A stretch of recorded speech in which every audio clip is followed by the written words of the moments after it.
آج کے دور میں خاص طور پر ایسے جو حالات آتے ہیں، عید، بقرعید، میلاد یا جو بھی اوکیشنز آتے ہیں، اس میں تمہاری ذمہ داریاں بڑھ جاتی ہیں، تمہارے اخلاق و کردار پر پوری دنیا نظر رکھتی ہے، ہر ایک دیکھنا چاہتی ہے، اور حقیقت میں دیکھا جائے تو تم حضور پاک صلی اللہ تعالیٰ علیہ وسلم کے ترجمان ہو، تمہارے اخلاق دیکھ کر لوگ حضور کو پڑھنے کی کوشش کریں، نبی پاک صلی اللہ تعالیٰ علیہ وسلم تک پہنچانے کے لیے آپ ذریعہ ہو، آپ کے چلنے پھرنے کے انداز، آپ کے لوگوں سے بات کرنے کے انداز، یہ ساری چیزیں دیکھ کر کے دنیا حضور پاک صلی اللہ علیہ وسلم کو پڑھنا چاہتی ہے۔ الحمدللہ الحمدللہ الحنان المنان الذي خلق الانسان وعلمه البيان والصلاة والسلام على رسوله سيد الانس والجان وعلى آله واصحابه ذوي الخير والاحسان، اما بعد فاعوذ بالله من الشيطان الرجيم، بسم الله الرحمن الرحيم، ان الدين عند الله الاسلام، صدق اللہ مولانا العظیم۔ بارگاہ رسالت میں آپ صلی اللہ تعالیٰ علیہ وسلم نے درود پاک کا ہدیہ پیش کریں۔ اللہم صلی علی سیدنا و مولانا محمد معدن الجود والکرم وآلہ واصحابہ الکرام وابنہ الکریم وبارک وسلم صلاة دائمة سرمدا ابدا۔ عزیزان گرامی وقار، رمضان المبارکہ کا آخری عشرہ ہے، اور رمضان ہی نہیں، جب ہماری عیدیں آتی ہیں یا جو خاص تقریبات ہوتی ہیں اسلامی ماحول کے اندر، تو در حقیقت یہ صرف اور صرف ہمارے گھر کی یا ہمارے محلے کی خوشیاں نہیں ہوتی، اس میں ایک بہت بڑا میسج ہوتا ہے۔ ان دنوں میں جب آپ عید منا رہے ہوتے ہیں یا رمضان کی راتیں گزار رہے ہوتے ہیں یا شب میلاد منا رہے ہوتے ہیں، تو پوری دنیا کی نظریں تمہاری طرف اٹھی ہوئی ہوتی ہیں، ہر کسی کو تمہیں دیکھنا ہوتا ہے مسلمان ہوتا کون ہے اور مسلمان کیسا رہتا ہے، اور تمہیں ان حالات میں اسلام کو ریپریزنٹ کرنے کا سب سے بہترین موقع ہے۔ آپ رمضان میں کس طرح سے اسلام کو پیش کرتے ہوئے آپ کی ذمہ داری ہے۔ دنیا آپ کو دیکھ رہی ہے صبح سے شام تک، بلکہ بہت ساری جگہوں پر جو نیگیٹیوٹی پھیلی ہوئی تمہارے حالات کو لے کر، تمہارے اخلاق انہیں پانی پانی کر سکتے ہیں، ان کے تمام ذہن کے فطور کو دور کر سکتے ہیں۔ اس لیے کہ میرے عزیزوں، اسلام ایک زندہ مذہب ہے، اسلام تھا، اسلام ہے، اور اسلام اس میں کسی کا شک نہیں ہے۔ قرآن پاک میں بھی رب تعالیٰ نے فرمایا یریدون لیطفئوا نور اللہ بافواہہم، لوگ اپنے منہ کے پھونک سے اللہ کا چراغ بجھانا چاہتے ہیں، وَيَأْبَى اللَّهُ إِلَّا أَن يُتِمَّ نُورَهُ، اور اللہ تبارک و تعالیٰ اس چیز کو ہونے نہیں دے گا، وہ اپنے نور کو مکمل کر کے رہے گا۔ دوسری آیت میں رب تعالیٰ فرماتا ہے وَاللَّهُ مُتِمُّ نُورِهِ وَلَوْ كَرِهَ الْكَافِرُونَ، اللہ تعالیٰ اپنے اس نور کو، نور کس کو کہا گیا؟ اسلام بھی نور ہے، قرآن بھی نور ہے، اور حضور کی ذات بھی نور ہے، اور اس نور کو رب تبارک و تعالیٰ صبح قیامت تک قائم رکھے گا۔ وَلَوْ كَرِهَ الْكَافِرُونَ، کافروں کو اگرچہ یہ بات اچھی نہ لگتی، کسی کو اچھی لگے نہ لگے، لیکن رب تعالیٰ اس کو زندہ رکھے گا۔ پوری ہسٹری اگر آپ اٹھا کر دیکھیں تو اسلام پر کبھی ایسا وقت نہیں آیا کہ پورے صفحہ ہستی سے اسلام ختم ہو گیا ہو، پورا کا پورا مٹ گیا ہو، اور اس کے بعد پھر دوبارہ اس کو زندہ کیا گیا ہو، ایسا کبھی نہیں ہوا۔ ہاں، کربلا ضرور ہوا ہے، بدر و حنین بھی ہوئے، احد و خندق بھی ہوئے، چنگیز اور تتاریوں نے قتل عام بھی کیا ہے، تاریخ میں خون بہت کیا گیا ہے، لیکن کبھی ایسی چیز نہیں بتا سکتے کہ پورا کا پورا اسلام دھرتی سے مٹا دیا گیا، ختم کر دیا گیا۔ امپاسبل ہے، ہوگا بھی نہیں، اور اب بھی نہیں ہوگا۔ تو پھر آپ سب کو ڈر کر جینے کی ضرورت کیا ہے؟ جب اللہ نے قرآن میں یہ وعدہ فرمایا کہ صبح قیامت تک اس کو روشن رکھے گا تو نہیں مرو گے میرے عزیز۔ اکا دکا جو قربانیاں ہوں گی وہ کربلا والوں کے صدقے قبول کر لی جائیں گے۔ قربانیاں جو ہوں گی، جو آج پیش کی جا رہی ہیں، لیکن اسلام تھا اور اسلام ہے، اسلام رہے گا۔ اس کی حقانیت کی بنیاد پر یہ زندہ رہے گا، مسلمانوں کی ٹوپیوں سے نہیں۔ تمہارے چلت پھرت کی وجہ سے اسلام زندہ رہے گا ایسی گارنٹی نہیں ہے۔ اسلام حق مذہب ہے، وہ اپنی حقانیت کی بنیاد پر زندہ رہے گا۔ قرآن اللہ کا کلام ہے، اس کی حقانیت کی بنیاد پر وہ زندہ رہے گا۔ یہ تو ہمارا اور تمہارا امتحان ہے کہ ہم اس پر کتنے عمل کرتے ہیں، ہم اس پر کتنے کاربند رہتے ہیں، ہم اس پر کتنا یقین کرتے ہیں۔ آپ سے میں پوچھتا ہوں، کیا اسلام کے لیے جتنے سیریس ہو آپ، جتنی محبت کرتے ہو، دل و جان سے چاہتے ہو، تو کیا اسلام کے لیے آپ حقیقت میں سیریس ہو، حقیقت میں محبت کرتے ہو؟ اگر حقیقت میں محبت کرتے ہو تو کیا اسلام کو اپنے گھر میں بھی پسند کرتے ہو؟ آپ تو بولیں گے کہ ہاں اسلام کو میں گھر میں پسند کرتا ہوں۔ اپنی ذات پہ اسلام کو پسند کرتے ہو؟ سب سے بڑی بات ہے، یہ ذمہ داری کی بات ہے کہ جس چیز سے آپ محبت کرتے ہو وہ چیز آپ کے گھر میں ہونا چاہیے۔ تو آپ ایک نظر جا کر دیکھیں کہ میرے گھر میں اسلام نظر آتا ہے یا نہیں، میری عورت پر، میری بچیوں پر، میری بہنوں پر اسلام دکھتا ہے کہ نہیں دکھتا۔ یہ تمہاری ذمہ داری ہے۔ سڑکوں پر اسلام زندہ باد کے نعرے لگانا اور گھروں سے اسلام کو دور کرنا یہ ناانصافی ہے۔ یہ ہم اسلام کے ساتھ ناانصافی کر رہے ہیں۔ اگر آپ کو اسلام پسند ہے تو اپنے گھر میں بھی پسند ہو، اپنے چہرے پر بھی پسند ہو، اپنے لباس میں بھی پسند ہو۔ لیکن جو دگلی پالیسی آپ اس کو عمل کر رہے ہو کہ زبان سے اسلام کے پسند ہونے کا نعرہ لگاتے ہو اور جب عمل کے میدان میں آئے تو کسی اور کے عمل پر چل پڑتے ہو۔ ایک بات یاد رکھنا اے نوجوانوں، بہت ساری آج ایسی حرکتیں میں دیکھتا ہوں، ٹرینڈ بنتا جاتا ہے کسی سیلیبریٹی کو دیکھنا اور اس کے فین ہو جانا، دنیاوی اعتبار سے، اسلامی اعتبار سے نہیں۔ اور نوجوانوں نے نقشے سب بدل ڈالے، کپڑے بھی پھاڑ کر پہننے لگ گئے، کانوں میں بالیاں بھی ڈال دی، نتھ آنی باقی ہے اور چوڑیاں پہننا بھی باقی ہے۔ لیکن تقریباً جو کوئی پردہ سیمی میں تمہیں دکھائے گا، یعنی ٹیلی ویژن پر کوئی بہت زیادہ مجرے کر کے دکھائے گا، وہ تمہارا آئیڈیل بن جاتا ہے، اس کی حرکتوں پر عمل کرنے لگ جاتے ہو۔ میں فلاں ایکٹر کا فین ہوں، کوئی لڑکی کہتی ہے فلاں ایکٹریس کی فین ہے، اور سب کچھ وہی چاہیے، کپڑے بھی وہی، کردار بھی وہی، نقشہ بھی وہی، ساری چیزیں۔ ایک بات یاد رکھنا، جس کے اخلاق پر تم عمل کر کے دنیا میں فیشنیبل کہلانا چاہ رہے ہو وہ تمہیں کبھی دیکھنے نہیں آتا، کبھی نہیں دیکھنے آتا۔ تم چاہے یہاں سے چیختے رہو، چلاتے رہو میں تمہارا فین ہوں، اس کو پتا بھی چلتا ہے نہیں پتا کیا معلوم،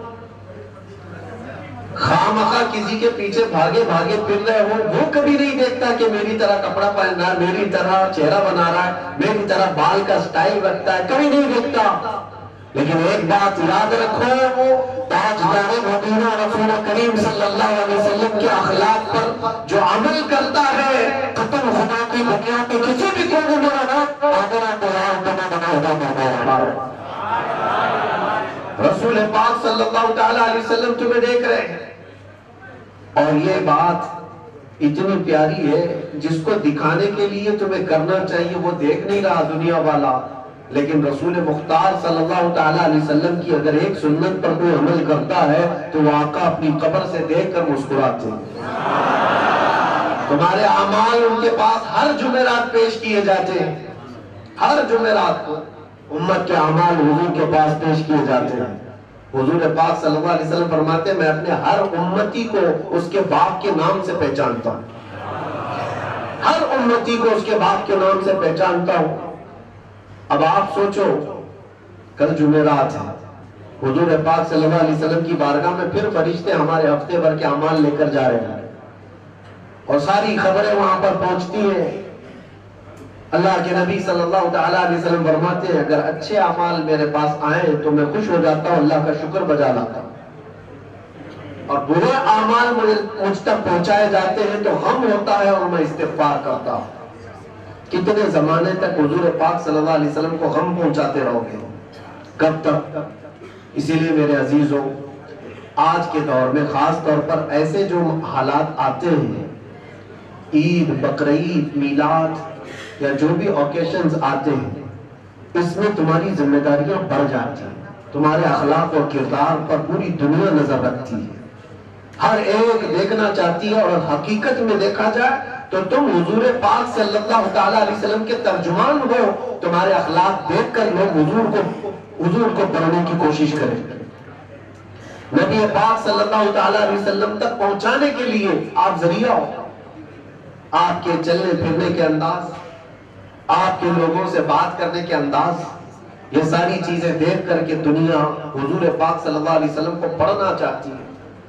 کہ ان کے غلاموں میں 1400 سال کے بعد یہ جب اخلاق ہے تو اس نبی کے اخلاق کا حال کیا ہو؟ تو تمہاری ذمہ داری بڑھ جاتی ہے زبان کو پاک کرنا، لوگوں سے ملاقات کے انداز کو بدلنا۔ عزیزان گرامی وقار،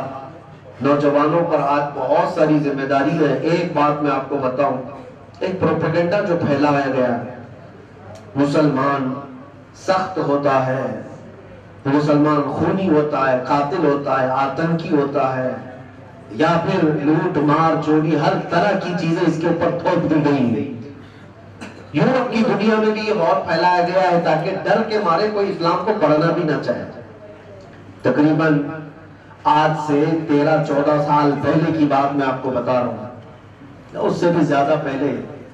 افغانستان میں جب حالات بہت خراب تھے، وہاں پر نیٹو کی ساری فوجیں اتری ہوئی تھیں، ایک بڑی جنگ چل رہی تھی۔ اس وقت امریکہ کی رہنے والی ایک نیوز رپورٹر لیڈی ہے، عورت ہے، وہ حالات کا معائنہ کرنے کے لیے افغان آئی تھی۔ وہ کہتی ہے کئی دنوں تک میں الگ الگ علاقوں میں جا کر کے رپورٹنگ کرتی تھی اور واپس شام میں اپنی جگہ پر آ جاتی، اپنی قیامگاہ پر آ جاتی۔ ایک بار ایسا ہوا کہ ایک علاقے میں میں پہنچی اور وہاں سے تنہا آ رہی تھی، تو جو فوجی تھے کچھ جو وہاں تعینات تھے، مہینوں سے وہ جنگ کے میدان میں اترے ہوئے فوجی، لیکن اس علاقے کے فوجی نہیں، نیٹو کے فوجی، جس میں تقریباً 45 کنٹریز کے فوجی تھے، یورپ کے سب کے۔ ان فوجیوں میں سے 2 فوجیوں نے اس کو پکڑ لیا، اس عورت کو، اور اس کے ساتھ کچھ غلط کرنے کے ارادے سے وہ ایک اندھیری جگہ پر اس کو کھینچ رہے تھے، لے جا رہے تھے۔ شام کا وقت تھا۔ اتفاق ایسا کہ 2 نوجوان مسجد کی طرف جا رہے تھے، مومنین میں سے 2 نوجوان وہاں سے گزر رہے تھے، تو وہ 2 نوجوانوں نے اچانک جب یہ حالت دیکھی کہ ایک خاتون کو زور زبردستی پکڑ کر کے کچھ لوگ گھسیٹ رہے ہیں، تو انہوں نے آواز لگائی اور طاقتور پٹھان لوگ تھے، حملہ آور ہوئے۔ تو فوجی چونکہ غلط نیت سے اس کے ساتھ بدتمیزی کر رہے تھے، چھوڑ کر کے بھاگ گئے جب تک اس عورت کے کپڑے اپڑے پھٹے ہوئے تھے، حالت بری تھی۔ لیکن یہ 2 نوجوان مسلمان تھے، داڑھی ٹوپی والے، اس خاتون کو وہاں سے آزاد کرایا اور اپنے طرف لے لیا، اپنے پاس لے لیا۔ یہ خاتون کہتی ہے کہ مجھے تو زیادہ ڈر لگ گیا کہ یہ وحشی مسلمانوں کے ہاتھ میں آ گئی، اب پتہ نہیں کیا کریں گے، اسی پہ ذبح کرتے ہیں لوگ، کیونکہ بچپن سے پروپیگنڈا دماغ میں تھا امریکہ کی رہنے والی، اس کے دماغ میں یہی ساری چیزیں بھری گئی تھی، مسلمان سخت ہوتا ہے، قاتل ہوتا ہے، آتنکی ہوتا ہے، لٹیرا ہوتا ہے، نہ جانے کیا کیا چیزیں پھیلائی گئی ہیں۔ وہ ڈری ہوئی تھی عورت، کیا پتا نہیں، وہ تو فوجیوں کے ہاتھ میں تھی، وہ اپنی جسمانی خواہش پوری کر کے چھوڑ دیتے، لیکن یہ لوگ تو بہت خطرناک قسم کے لوگ ہیں، یہ تو سیدھے ذبح کر دیتے، خون بہا دیتے۔ ڈری سہمی ہوئی ان دو نوجوانوں کے ہاتھ میں تو آ گئی، لیکن وہ دو نوجوان لے کر گئے ایک کمرے میں، اس خاتون کو بند کر دیا اور تالا لگا دیا، بند کر دیا۔ یہ ڈری تھی شاید میری موت کا کوئی پروانہ آنے والا ہے، یا کچھ بھی میرے ساتھ کیا جا سکتا ہے، یا ہو سکتا ہے مجھے کڈنیپ کر کے ہمارے ملک سے کچھ میرے بدلے میں مانگنے والے ہو۔ طرح طرح کے خیالات آ رہے تھے۔ وہ نیوز رپورٹر ہے، کہتی رات ہوئی تو اچانک دروازہ کھلا، اور پورا دروازہ نہیں کھلا، باہر ہی سے کوئی بڑی تھال جس میں کھانا پانی سب کچھ تھا، اندر انہوں نے ڈھکیل دیا اور کپڑوں کا ایک جوڑا بھی اندر پہنچا دیا، اور پھر دروازہ بند کر دیا۔ مجھے جو ضرورت تھی وہ کھانے پینے کی تھی، کپڑے بدلنے کی تھی، کپڑے پھٹے ہوئے تھے، میں نے کپڑے بھی تبدیل کر لیے، کھانا پانی بھی ہو گیا۔ دوسرے دن بھی برابر وقت پر دروازہ تھوڑا سا کھلتا اور کھانا آ جاتا، پھر بند ہو جاتا، جو ضرورت کی چیز تھی۔ لیکن کوئی جوان اندر نہیں آ رہا ہے، کوئی جوان اندر نہیں آتا، دروازہ باہر سے بند ہوتا ہے۔ شام ہو گئی، 2 دن وہاں پر اس نے گزارے۔ اس کے بعد وہ کہتی ہے کہ اس کے سفارت خانے کے لوگ، اس کے ایمبیسی کے ذمہ دار لوگ آئے ان نوجوانوں کے ساتھ۔ جب دروازہ کھولا اور ان کی زبان میں، اسی عورت کی زبان میں بات کیا اور کہا کہ ہم تمہارے سفارت خانے سے آئے ہیں، ان نوجوانوں نے آ کر ہمیں یہ اطلاع دی کہ فلاں ملک کی اس طرح کی ایک خاتون مظلوم تھی، ہم نے اس کو پناہ دیا ہے، اس کی حفاظت کی ہے، آپ آئیں، اپنی عورت کو لے جائیں اور اس کے ملک تک صحیح سلامت پہنچائیں۔ سفارت خانے کے ذمہ دار لوگ آئے، اس خاتون کو سارا واقعہ بتایا کہ ان نوجوانوں نے تیرے لیے غائبانہ طور پر کیا محنت کی۔ اس کا دماغ پورا الگ طریقے سے چلنے لگا کہ میں نے بچپن سے سنا یہ مسلمان وحشی ہوتے ہیں، آتنکی ہوتے ہیں، قاتل ہوتے ہیں، لٹیرے ہوتے ہیں، یہ تو قدم بھی نہیں رکھتے میرے کمرے میں۔ میں بھی عورت ہوں، خوبصورت ہوں، جسم میرے پاس ہے، لیکن کبھی انہوں نے دیکھا بھی نہیں مجھ کو۔ 3 دن ان کے پاس گزاری، اور اس کے بعد جب سفارت خانے کے لوگ ذمہ دار آئے اور اس کو آزاد کروایا، وہاں سے لے جا کر کے وہ اس کے وطن تک پہنچایا۔ وہاں جانے کے بعد اس خاتون نے جو رپورٹ تیار کی، پوری اپنے سفر کی روایت لکھی، سارا سفر لکھا اور اس حادثے کو بھی لکھا، اور پھر اعلان کیا جو مجھے پڑھتے ہیں، جو مجھے سنتے ہیں، وہ گواہ ہوتا ہے کہ میں اسلام کو قبول کرتا ہوں۔ اس سے بہتر میری عزت کی حفاظت مجھے کہیں اور نظر نہیں آتی، اس لیے کہ عورتوں کی اصل حفاظت اور ان کی عزتوں کی دیکھ بھال اللہ کریم نے جو فرمایا، اور اس کے نبی رسول کریم صلی اللہ علیہ وسلم نے جو فرمایا، وہ آج بھی ایمان والوں کے اندر موجود ہے۔ نوجوانوں، تمہارے اخلاق لوگوں کے لیے رسول پاک کا ترجمانے کا کام کرتے ہیں، ان کے ایمبیسڈر ہوا۔ اور خاص طور پر رمضان میں آپ دیکھنا، کئی محلوں میں جہاں تمہاری شباشی ہو رہی ہوتی ہے، رات کی رونقیں، اور اس شہر میں خاص طور پر جو چکا چوند روشنی ہے، اس کو دیکھنے کے لیے بہت سارے لوگ آتے ہیں، بلکہ دوسرے ہی زیادہ آتے ہیں۔ ہو سکتا ہے کھانے پینے آتے ہو، موج مستی بھی مقصد ہو سکتی ہے، لیکن میرے عزیزوں، ان دنوں میں تمہارے اخلاق و کردار بہت اہمیت کے حامل ہوتے ہیں۔ اس وقت تم حضور پاک صلی اللہ علیہ وسلم کے ریپریزنٹیٹیو ہو، رمضان کو اس طرح سے گزار کر کے دکھاؤ کہ آج بھی ہمارے اندر اسپریچولیٹی، روحانیت کیسی ہے۔ ہم کھانے پینے کے لیے پوری رات گزارنے والے لوگ ہی نہیں ہیں، کھانا پینا تو زندگی کا ایک چھوٹا سا حصہ ہے، ہم آئے ہیں وہاں اپنے رب کو راضی کرنے کے لیے۔ اسلام کا یہ عظیم میسج اور اسلام کا یہ عظیم پیغام پہنچانے کا ذریعہ ہے۔ کتنے ایسے لوگ ہیں جو ہم سے رابطہ کرتے ہیں۔ میرے عزیزوں، سچ بتاؤں، جو ہمارے دین میں نہیں ہے وہ پیاسے ہیں، بہت سارے لوگ، مرد حضرات بھی، عورتیں بھی، لڑکے بھی اور لڑکیاں بھی، دور دراز سے وہ کسی نہ کسی طرح سے کانٹیکٹ کرنے کی کوشش کرتے ہیں کہ ہماری روح بہت پیاسی ہے، ہماری روح بہت پیاسی ہے اور ہم اپنی روح کی سیرابی ڈھونڈتے ڈھونڈتے عمر بتا چکے ہیں، لیکن ہم نے آپ کے بیان سنے یا پھر اسلام کی یہ ساری چیزیں دیکھی ہیں تو روح کو سکون سا نظر آتا ہے، سکون سا نظر آتا ہے۔ ان لوگوں کو جو آتما کی شانتی کہیں نہیں ملتی، میرا چیلنج ہے رب ذوالجلال کے سجدے میں ہمیں سارا سکون مل جائے گا، اس لیے کہ بنایا ہوا پالنہار حقیقی کا وہ جسم ہے، اللہ کا بنایا ہوا یہ جسم ہے، اور اسی نے قرآن میں فرمایا الا بذکر اللہ تطمئن القلوب، آگاہ ہو جاؤ اللہ کے ذکر میں ہی تمہارے دلوں کا سکون ہے، اللہ کے ذکر میں تمہارے دلوں کا اطمینان ہے، اور یہ اطمینان کرنے کے لیے تو رمضان ہے۔ آپ دیکھنا یہاں سے اسی آدمی کا بھاگنے کا من کرتا ہے مسجد سے جس کا دل کالا ہو چکا ہوتا ہے، جس کا دل پتھر سے سخت ہو گیا،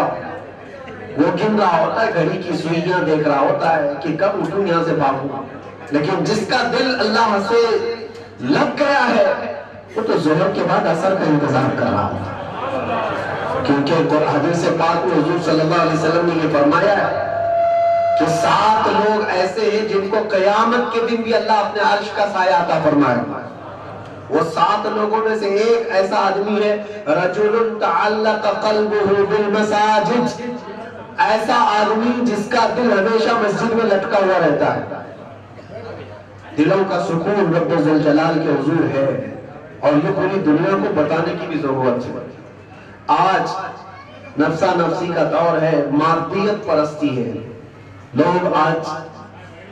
چاہے وہ جتنے بھی چمتکار دیکھ کر کے بھاگے، لیکن میرا ایک یقین ہے میرے عزیزوں، روح کا سکون انہیں کہیں نہیں ملتا۔ پیسے بھی برباد کیے ہوئے بہت سارے لوگ ہیں، دولت کو بے حساب خرچ کر کے اپنا آرام بھولنے والوں کو بھی میں جانتا ہوں،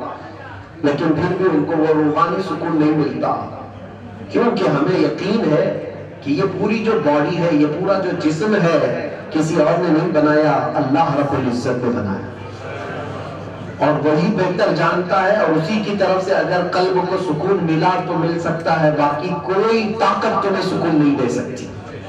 کوئی طاقت نہیں۔ کوریا کا ایک شخص بہت مالدار، بلکہ میں آپ کو بتاؤں ملک کا ایسا مالدار جو ملک کی حکومتیں بدل دیتا ہوں، میں پورے نام کے ساتھ تفصیل میں نہیں جا رہا ہوں، لیکن وہ ایک بہت بڑی موبائل کمپنی کا مالک، پوری دنیا کو موبائل پہنچایا، ساری چیزیں کیا، لیکن اس کا آخری وقت آپ اگر مطالعہ کرو گے تو بیچارہ ایسا بستر پر آ گیا کہ ایک روٹی اس کے حلق میں نہیں جا پاتی تھی۔ اس کا بیٹا اس کی جگہ لیا، لیکن ڈاکٹرز کی جو فیس بتائی جاتی ہے نا، جو خرچہ ہوتا ہے، وہ ایک ڈاکٹر کو پر ڈے وہ لوگ 1 کروڑ روپے خرچ کرنے کو تیار تھے کہ کوئی اس کو بستر سے اٹھائے بٹھائے، مال کی کوئی کمی نہیں، سمندر جیسا اس کے پاس پیسہ، ان کا حساب نہ ہونا،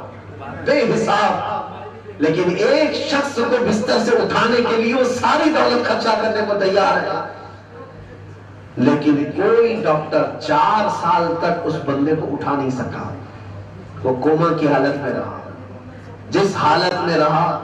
4 سال کے بعد کروڑوں کی فیس لے کر ڈاکٹروں نے ہاتھ اٹھا دیا اور کہا یہ ہمارے بس کا کام نہیں ہے، ختم ہو چکا ہے۔ یہاں یاد رکھو اے نوجوانوں، دنیا میں کوئی طاقت نہ تمہیں کھڑا کر سکتی ہے نہ بٹھا سکتی ہے۔ قرآن میں رب تعالیٰ فرماتا ہے وَإِن يَمْسَسْكَ اللَّهُ بِضُرٍّ فَلَا كَاشِفَ لَهُ إِلَّا هُوَ وَإِن يَمْسَسْكَ بِخَيْرٍ فَلَا رَادَّ لِفَضْلِهِ يُصِيبُ بِهِ مَن يَشَاءُ مِنْ عِبَادِهِ۔ یہ آیت اکثر ہم جیل میں بھی پڑھا کرتے تھے۔ اللہ تعالیٰ قرآن میں فرماتا ہے اگر اللہ رب العزت کسی کو کوئی مصیبت دے دے، پوری دنیا مل کر کے وہ مصیبت ہٹا نہیں سکتی، اور اللہ کسی کو نواز دے تو پوری دنیا مل کر کے بھی اس نوازش کو روک نہیں سکتی، نہیں روک سکتی، اور یہ سارا اطمینان قلب اسی بارگاہ میں موجود ہے، اسی رب العالمین کی بارگاہ میں موجود ہے۔ آج تمہیں واپس بلانے کے لیے یہ مسجدیں پکار رہی ہیں، خاص طور پر رمضان میں ماحول ویسی بن جاتا ہے۔ اللہ تعالیٰ بندوں سے اتنا پیار کرتا ہے، دیکھیں تمہاری سہولت کے لیے چاند دکھتے ہی شیطانوں کو قید کر لیا گیا کہ کوئی نہ آئے ان بندوں کو بہکانے کے لیے۔ صرف شیاطین کا ہی نہیں، شیاطین کا نہیں، حدیث پاک میں ملتا ہے جو سرکش جنات ہیں ان کو بھی قید کیا جاتا ہے، وہ بھی زبردستی کسی پر چڑھائی کر کے جو پریشان کرتے ہیں۔ ہندوستان میں زیادہ کرتے لگتا ہے، کیونکہ یہ جو عاصم آتے ہیں، کیونکہ بابا یہاں زیادہ ہے تو جنات بھی وہاں زیادہ ہے، کیونکہ ہر گلی میں کسی بابا کی دکان ہے، اور جنات بھی یہی سوچ کر کے آتے ہوں گے کہ ان کا دھندا چلنے لگے وہیں سے۔ باقی ملکوں میں تو بہت کم نظر آتے ہیں، دوسرے ملکوں کا بھی ہم نے سفر کیا ہے، وہاں عاصم زدہ لوگ، جنات جن کے اوپر آ کر کے پریشان کرتے ہیں، ایسے پیشنٹ، ایسے مریض بہت کم دکھتے ہیں۔